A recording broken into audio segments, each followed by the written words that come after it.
তিনি আমাদের ডেকেছিলেন, সেখানে আমরা একত্র হয়েছি এবং সেই কারণেই আমার আসলে এখানে আসতে একটু দেরি হয়েছে। তো ডক্টর খন্দকার আব্দুল্লাহ জাহাঙ্গীর রাহিমাহুল্লাহর কথা মনে পড়েছে আমার, এই যখনই ঐক্যবদ্ধ জাতি গঠন করার প্রশ্ন এসেছে তখনই মনে পড়েছে স্যারকে, এই জন্য যে আজ থেকে 15 বছর 20 বছর আগে এই দেশে ঐক্যের যে ডাক, আলেম সমাজের মধ্যে সবচেয়ে কার্যকর ঐক্যের ডাক যিনি দিয়েছিলেন, সেই মানুষটির নাম হলো ডক্টর খন্দকার আব্দুল্লাহ জাহাঙ্গীর রাহিমাহুল্লাহ।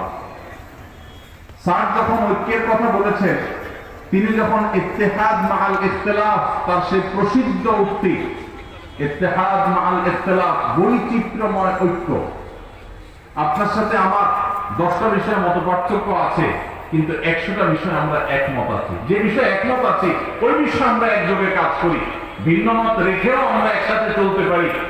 এই চিন্তা, এই দর্শন ডক্টর আব্দুল্লাহ জাহাঙ্গীর রাহিমাহুল্লাহ মাহফিলে, সেমিনারে, ইউনিভার্সিটিতে, ক্লাসে, বই পুস্তকে, তার লিফলেটে তিনি দিয়ে গেছেন।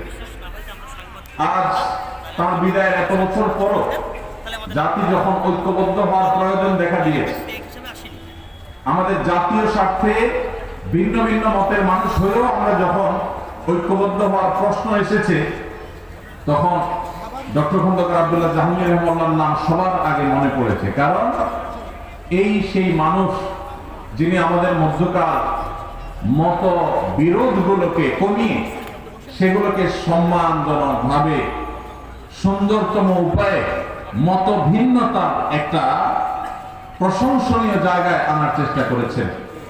আল্লাহর বান্দা তার সারা জীবন চেষ্টা করেছেন এই বিষয়ে।